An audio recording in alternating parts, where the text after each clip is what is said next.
नमस्कार दोस्तों, मैं नितिन स्वागत करता हूं आपका इकोनॉमिक्स एक्सचेंज पर, जहां हम आज ऐसे दो क्रूशियल टॉपिक्स के बारे में बात करेंगे जिससे किसी भी कंट्री की परफॉर्मेंस को मेजर किया जा सकता है। These are real GDP and nominal GDP. Continue develop हो रही ग्लोबल इकोनॉमी में इकोनॉमिक आउटपुट को इवेल्युएट करना बहुत क्रूशियल है, but these two metrics offers us a valuable insights into a country's economic health, growth and inflation. इस lecture में हम रियल जीडीपी और नॉमिनल जीडीपी के बीच का डिफरेंस, इनका सिग्निफिकेंस और ये किस तरह से कैलकुलेट की जाती है सबके बारे में बात करेंगे। And by the end of this video आप सभी को इस फंडामेंटल टॉपिक की सॉलिड अंडरस्टैंडिंग होगी और किसी भी इकोनॉमिक फोरम से आए इन्फ्लेशन डेटा को आप समझ पाएंगे। तो आइए शुरू करते हैं टॉपिक को। Real GDP. देखिए, जीडीपी, रियल जीडीपी के बारे में बात करने से पहले हम लोग जीडीपी के बारे में बात कर लेते हैं। जीडीपी बेसिकली क्या है? किसी भी कंट्री में उसकी पॉलिटिकल बाउंड्री के अंदर एक साल में जितने भी गुड्स एंड सर्विसेज प्रोड्यूस किए जाते हैं, that is called as GDP. आपका एक कंट्री होगा, उसकी पॉलिटिकल बाउंड्री होगी, उस पॉलिटिकल बाउंड्री के अंदर एक साल के अंदर इसकी टाइम पीरियड रहेगा एक साल, जो कि इंडिया में 1 अप्रैल से लेकर 31 मार्च है। और जितने भी गुड्स एंड सर्विसेज उस टाइम पीरियड में प्रोड्यूस किए जाएंगे पॉलिटिकल बाउंड्री के अंदर, that is called as GDP. Okay. Real GDP को कांस्टेंट प्राइस जीडीपी भी बोला जाता है, क्योंकि इसमें जो प्राइस होती है वो बेस ईयर की हम कांस्टेंट रखते हैं। बेस ईयर जो प्राइस है किसी भी आर्टिकल का या किसी भी प्रोडक्ट का, उसको हम सेम रखते हैं। Okay. Real GDP is inflation adjusted calculation. देखिए, रियल जीडीपी में इन्फ्लेशन को एडजस्ट कैसे किया जाता है, इसकी कैलकुलेशन कैसे की जाती है, ये मैं आपको ऑलरेडी जीडीपी डिफ्लेटर वाली वीडियो में बता चुका हूँ। अगर आपने वो वीडियो नहीं देखी तो प्लीज़ आप जीडीपी डिफ्लेटर वाली भी वीडियो इसके बाद देख लीजिए, आपको पूरा समझ में आ जाएगा कि रियल जीडीपी में इन्फ्लेशन को किस तरीके से एडजस्ट किया जाता है और नॉमिनल जीडीपी में नहीं किया जाता है। ठीक है। That analyses the rate of all commodities and services manufactured in a country for a fixed year. Okay. इसमें एक ईयर फिक्स किया जाता है, प्राइस फिक्स किया जाता है, और हम उसके सामने जो क्वांटिटी में चेंज आता है उसकी वजह से जो जीडीपी में चेंज आएगा उसको हम कैलकुलेट करेंगे, उससे आपकी रियल जीडीपी निकल के आएगी। ठीक है। और मैंने आपको ऑलरेडी बता दिया है, इन्फ्लेशन एडजस्टमेंट आपको पता लगेगा जीडीपी डिफ्लेटर के थ्रू। वो आप एक बार जाकर देख लीजिए, आपको पता लगेगा कि इन्फ्लेशन किस तरीके से एडजस्ट किया जाता है। It is expressed in foundation year prices. Foundation year means base year. आपका बेस ईयर का जो प्राइस है उसको इसमें फिक्स किया जाता है and refer to as fixed cost price, और उसी प्राइस को फिक्स्ड कॉस्ट प्राइस बोला जाएगा। It is also known as inflation corrected GDP. आप इन्फ्लेशन एडजस्टेड बोल दीजिए, इन्फ्लेशन करेक्टेड बोल दीजिए, या फिर कांस्टेंट प्राइस जीडीपी बोल दीजिए, सभी चीजें सेम है। आगे बढ़ते हैं। Nominal GDP. देखिए, जिस तरीके से आपका real GDP constant price GDP है, उसी तरीके से ये आपका करंट प्राइस जीडीपी है। इन दोनों के बीच में जो मेजर डिफरेंस है वो है आपका करंट प्राइस और कांस्टेंट प्राइस का। मैं आपको दोनों चीज़ों को एक एग्जांपल के थ्रू समझाऊंगा, आपको बहुत अच्छे से समझ में आ जाएगी कि ये क्यों इसको करंट प्राइस जीडीपी बोला जाता है और उसको क्यों कांस्टेंट प्राइस जीडीपी बोला जाता है। तो पहले इसका डेफिनेशन देख लेते हैं। Nominal gross domestic product is a GDP that is evaluated at the present market price. देखिए, बेस ईयर मार्केट प्राइस में हम लोग क्या लेते हैं, जैसे मान के चलिए 2011-12 में किसी प्रोडक्ट की वैल्यू अगर 100 रुपये है तो हम रियल जीडीपी में 100 रुपये लेंगे। लेकिन अगर नॉमिनल जीडीपी में किसी भी आपकी कमोडिटी है उसकी वैल्यू मान के चलिए 2020 में अगर वो 120 है, उसी कमोडिटी की वैल्यू, तो हम इसमें 120 रुपये लेंगे। Okay. The nominal varies from the real and incorporate changes in cost price. इसमें आपकी जो कॉस्ट प्राइस है वो चेंज हो जाएगी, जबकि रियल जीडीपी में आपकी जो कॉस्ट प्राइस है वो बेस ईयर वाली ही हम लेंगे। Due to an increase in the complete cost price. Increase या डिक्रीज दोनों हो सकती है आपकी कॉस्ट प्राइस। बेसिक प्राइस जो है वो आपका रियल जीडीपी में हर साल सेम रहेगा, और नॉमिनल जीडीपी में आपका कॉस्ट प्राइस हमेशा चेंज हो सकता है, बढ़ सकता है या घट सकता है। Economist utilize a gross domestic factor to change the nominal GDP to the real GDP. देखिए, अगर हम लोग रियल जीडीपी और नॉमिनल जीडीपी में यूजेस की बात करें तो आपका रियल जीडीपी आपको करेक्ट डेटा देगा than nominal GDP, that is more correct than nominal GDP, which is also known as current dollar GDP, current dollar GDP, current rupees GDP, both are same, okay. और change dollar GDP, देखिए आप नाम याद रख लीजिए, nominal GDP को current dollar GDP भी बोला जाता है, ठीक है, और आपका चेन डॉलर जीडीपी भी बोला जाता है। लिख लीजिए, दोनों लिख लीजिए, करंट डॉलर जीडीपी और chained dollar GDP. Chain dollar GDP का मीन्स आपका हर साल जीडीपी का जो प्राइस है वो बढ़ रहा है, तो एक चेन बन रही है, या बढ़ रहा है या घट रहा है।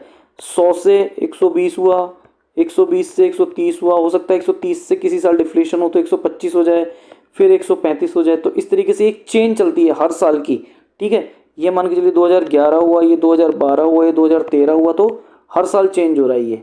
आगे बढ़ते हैं। देखिए इस एग्जांपल के थ्रू आपको बहुत अच्छे से समझ में आ जाएगा कि रियल जीडीपी और नॉमिनल जीडीपी में क्या डिफरेंस है। आगे बढ़ते हैं।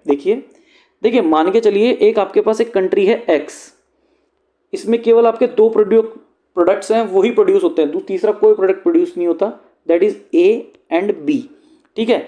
2011-12, 12-13, 13-14, हम ये 3 ईयर ले रहे हैं, लेकिन इसमें जो 2011-12 है उसको हमने ले लिया बेस ईयर, ओके। यहाँ प्रोडक्ट ए है, ये प्रोडक्ट बी है, इसमें हम रियल जीडीपी निकालेंगे और यहाँ हम नॉमिनल जीडीपी निकालेंगे। देखिए मान के चलिए प्रोडक्ट है आपका 10 प्रोडक्ट आपने ए प्रोड्यूस हुए आपके 2011-12 में, 9 प्रोडक्ट ए टाइप के वो प्रोड्यूस हुए आपके 12-13 में, और 8 प्रोडक्ट आपके 13-14 में।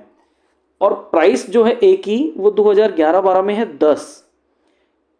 कोई पेन है 10 निकले, ए नाम के पेन जो हैं वो 10 निकले, और उनकी प्राइस, एक पेन की प्राइस है 10 रुपये, यहाँ पर 12 रुपये और यहाँ पर 15 रुपये। देखिए कंटिन्यू आपका प्रोडक्शन जो है वो कम हो रहा है और आपका प्राइस जो है वो बढ़ रहा है ए में। बी में देखिए, बी में भी सेम वही हुआ, 15 टाइप के आप सॉरी नंबर ऑफ 15 जो है, 15 आपने बी टाइप के प्रोडक्ट प्रोड्यूस किए और एक की प्राइस है 12 रुपये। यहाँ पर 12 प्रोड्यूस हुए और प्राइस बढ़ गया 12 से 15 रुपये, और ये 15 से हो गए 20 रुपये, लेकिन ये 12 से इसकी क्वांटिटी होगी 10। देखिए यहाँ पर क्वांटिटी घट रही है और यहाँ आपकी प्राइस जो है वो कंटिन्यू बढ़ रही है। तो अब देखिए ये किस तरीके से वेरी करती हैं ये सब चीज़ें, देखते हैं।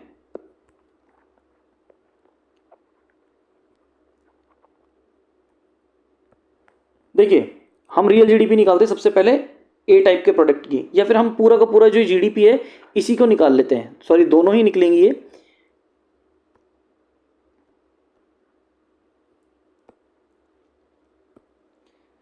आइए सबसे पहले हम जीडीपी निकालते हैं, रियल जीडीपी। ए और बी प्रोडक्ट दोनों को मिलाकर जो जीडीपी निकलेगी वो पूरे आपकी कंट्री की जीडीपी निकल जाएगी एक्स। कंट्री का हमने नाम लिया एक्स। देखिए रियल जीडीपी निकालने के लिए ए है, ए की प्राइस है 10 रुपये, तो ये हो गए आपके 100 रुपीज़।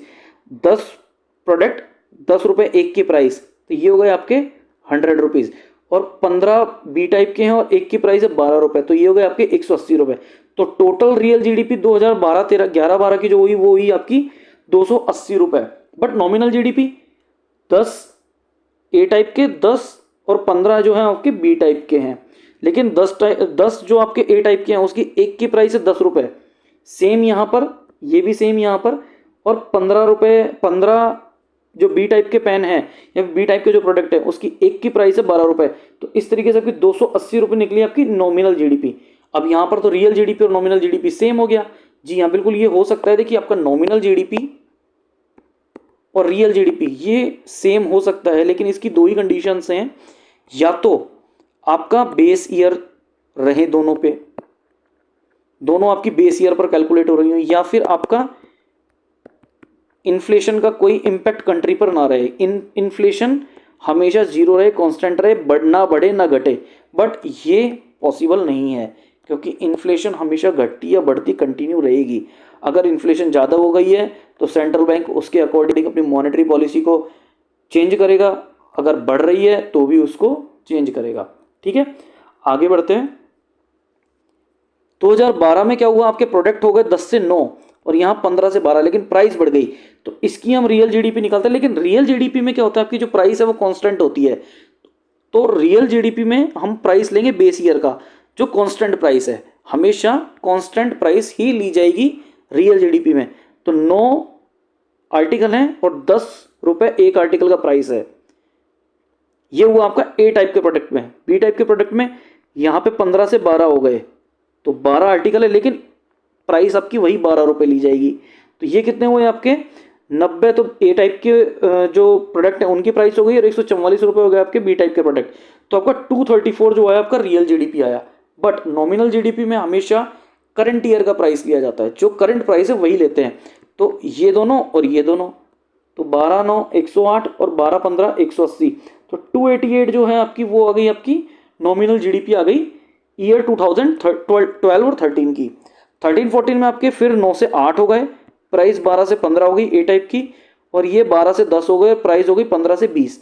तो हम इसकी रियल जीडीपी निकालेंगे। देखिए 8 प्रोडक्ट है बट प्राइस हम लेंगे ईयर की। 8 से 10, 8 प्रोडक्ट और एक प्रोडक्ट की प्राइस 10 रुपये, 80 रुपये हो गई। फिर यहाँ पर भी आपकी 10 रुपये, 10 प्रोडक्ट हैं और प्राइस हुई आपकी 12 रुपये, तो ये हुए आपके 120 रुपये। टोटल जीडीपी हो गई आपकी 200 रुपीज़ 2013-14 से। नॉमिनल जीडीपी में 8 आर्टिकल हैं और 15 रुपये पर आर्टिकल की प्राइस है, 120 रुपये ये हुए, और यहाँ पर 10 आर्टिकल और 20 रुपये, प्राइस 15 से 20 हो गया है, तो ये भी हुआ आपका 200 रुपये। तो आपकी जो जीडीपी जो हुई वो टोटल नॉमिनल जीडीपी जो निकली वो 320 निकली। अब आप देखिए हर साल आपकी रियल जीडीपी कम होती जा रही है, लेकिन आपकी नॉमिनल जीडीपी जो है वो हर साल बढ़ती जा रही है। बट अगर आप प्राइस को कांस्टेंट करें, अगर हम प्राइस को कांस्टेंट कर दें, हम ऐसा मान के चलें कि आपकी प्राइस किसी प्रोडक्ट की 2011-12 में अगर 10 रुपये थी तो हर साल वो 10 रुपये ही रहनी चाहिए। बट आपका प्रोडक्शन जो है वो कम हो गया, इसीलिए इन्फ्लेशन को एडजस्ट कर दिया जाता है इसमें, और हमेशा प्रोडक्शन पर ध्यान दिया जाता है। जब आपका प्रोडक्शन ही नहीं बढ़ेगा तो जीडीपी नहीं बढ़ेगी, और जीडीपी नहीं बढ़ेगी तो कंट्री की ग्रोथ नहीं होगी।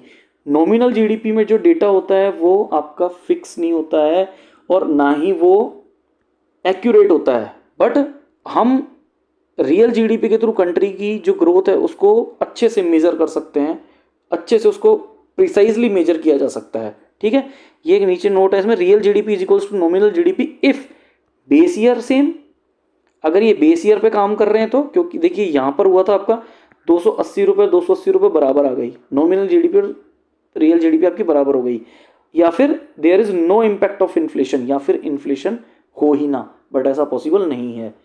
आइए आगे बढ़ते हैं। आप, मुझे लगता है आप अच्छे से समझ चुके होंगे अभी आप कि रियल जीडीपी और नॉमिनल जीडीपी को किस तरीके से कैलकुलेट किया जाता है और इन दोनों के बीच में मेजर डिफरेंस क्या है।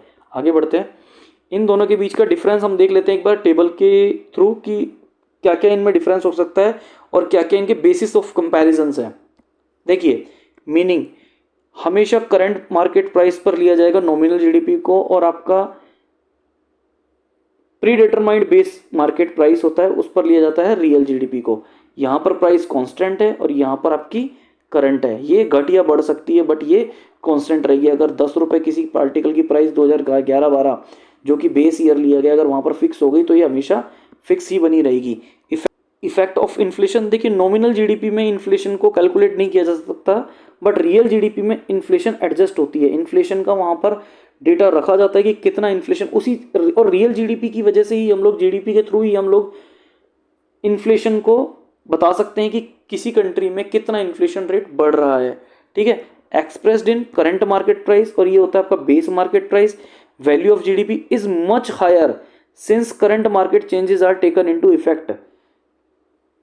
बेस ईयर अगर आपका रेट आप लेकर चलेंगे तो आपको जीडीपी का पता लगेगा कि वो कितनी बढ़ रही है या घट रही है। बट अगर हम करंट मार्केट प्राइस लेकर चलेंगे और उसका कंपैरिजन नहीं होगा, इन्फ्लेशन को एडजस्ट नहीं करेंगे, तो हमें पता ही नहीं लगेगा कि हमारी जीडीपी की जो वैल्यू है वो कितनी है। हालांकि इसका यूज़ किया जाता है, नॉमिनल जीडीपी का भी यूज़ किया जाता है, बट वो एक बहुत प्रिसाइज मैनर में किया जाता है, एक बहुत छोटा डेटा लेने के लिए। एक बार आप बड़े डेटा के बारे में बात करेंगे तो बड़े डेटा में आप नॉमिनल जीडीपी आपका वर्क करेगा ही नहीं किसी भी तरीके से।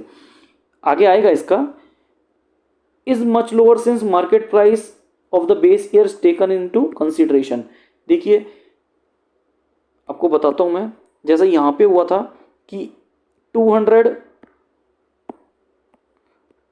और 320 दोनों में बहुत डिफरेंस है, बट हम इस डेटा को सही मानकर चलते हैं। Uses can be compared with various quarters of the given year. देखिए इसमें किसी भी क्वार्टर में कितना डेटा बढ़ रहा है, कितना इन्फ्लेशन बढ़ रहा है, कितना इन्फ्लेशन अप डाउन हो रहा है, कितना डिफ्लेशन अप डाउन हो रहा है, उसको कैलकुलेट किया जा सकता है। क्योंकि